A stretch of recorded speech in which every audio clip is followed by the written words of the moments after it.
bersinar terang di langit tinggi. Cahaya hati membawa harmoni, sungguh hebat kau menginspirasi.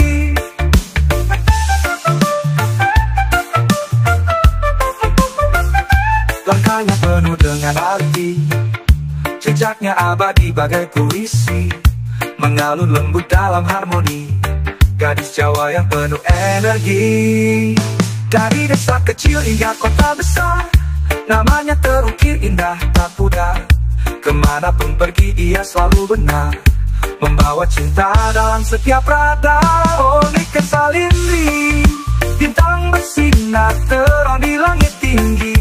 Cahaya hati membawa harmoni, sungguh hebat kau menginspirasi. Oh Niken Salindri, bintang bersinar terang di langit tinggi. Cahaya hati membawa harmoni, sungguh hebat kau menginspirasi.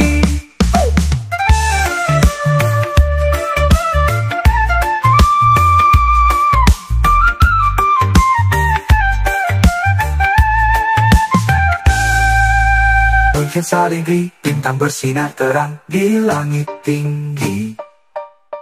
Cahaya hati membawa harmoni, sungguh hebat kau menginspirasi.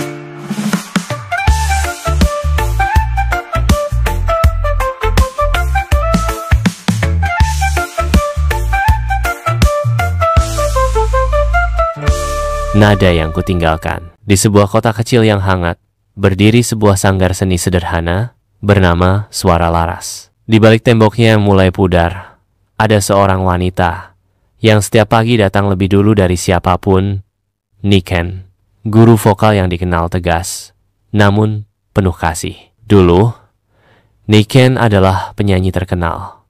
Ia pernah mengisi panggung besar, tampil di layar kaca, dan menerima tepuk tangan ribuan orang. Tapi saat suaranya perlahan melemah karena gangguan pita suara, ia memilih mundur. Bukan karena menyerah, tapi karena sadar waktunya memberi jalan bagi suara-suara baru. Suaraku mungkin hilang, katanya suatu hari kepada murid-muridnya. Tapi musik tak pernah padam kalau kita terus menularkannya. Dari puluhan muridnya, ada satu yang paling ia perhatikan. Alma, gadis pemalu yang selalu duduk di pojok dan nyaris tak pernah bicara. Suaranya pelan, tubuhnya gemetar saat diminta bernyanyi. Tapi ada sesuatu dalam tatapan matanya yang membuat Niken percaya di dalamnya tersembunyi sesuatu yang besar. Setiap sore, setelah kelas berakhir, Niken mengajak Alma berlatih sendiri di ruang sempit berisi piano tua dan lemari penuh partitur. Ia mengajarkan teknik pernapasan, artikulasi, hingga cara bernyanyi dari hati, bukan dari mulut. Menyanyi itu bukan soal kuat atau tinggi nada, kata Niken, tapi soal bagaimana suaramu menyentuh seseorang. Tahun-tahun berlalu, Alma berubah. Suaranya mulai bulat, nyanyiannya jujur, dan kepercayaan dirinya tumbuh. Ia mulai tampil di lomba lokal, lalu regional, hingga akhirnya memenangkan kompetisi nasional. Suatu malam, ketika Alma tampil di TV nasional, membawa lagu ciptaannya sendiri yang penuh makna tentang seorang guru dan harapan, Niken menonton dari kursi kayu di ruang tamu sanggar.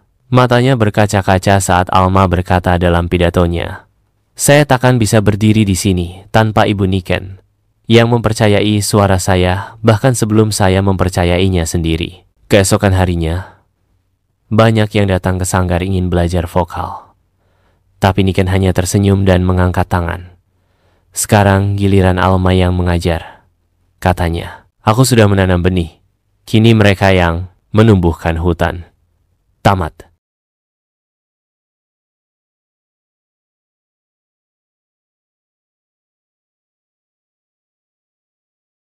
Ratu Niken dan negeri yang bangkit.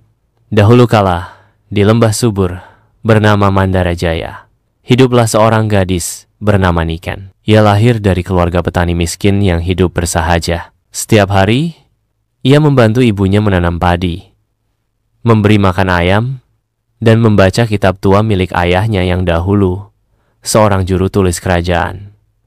Meski miskin harta, Niken kaya akal. Ia cerdas, penyabar, dan memiliki hati yang tak tega melihat penderitaan. Di usianya yang ke-15, ia mulai mengajar anak-anak desa membaca huruf dan menghitung panen. Ia menciptakan lagu-lagu rakyat untuk membakar semangat saat musim kemarau berkepanjangan menimpa desa. Namun, negeri Mandarajaya saat itu berada dalam kekacauan. Raja yang lama mangkat tanpa pewaris.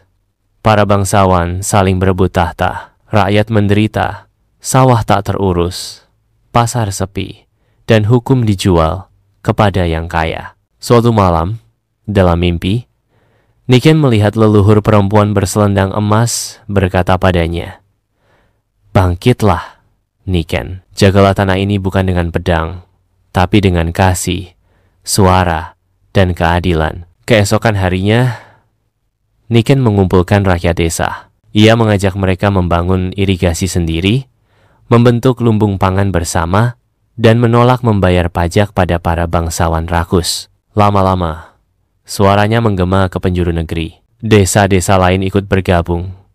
Niken dikenal sebagai putri rakyat. Para pemuda bersumpah melindunginya. Para ibu menitipkan anak-anaknya untuk diajarinya. Para bangsawan yang ketakutan mengadu pada penasihat kerajaan terakhir. Tapi penasihat itu, yang bijak dan sudah tua, berkata, barangkali rakyat sudah menemukan ratunya sendiri. Setelah melalui sidang rakyat dan kesepakatan para sesepuh, Niken diangkat menjadi Ratu Mandarajaya. Penobatannya bukan di istana, tapi di tengah sawah, dengan air mengalir dan matahari pagi sebagai saksi. Mahkotanya bukan emas, tapi anyaman daun kelapa. Namun dari sanalah sejarah berubah.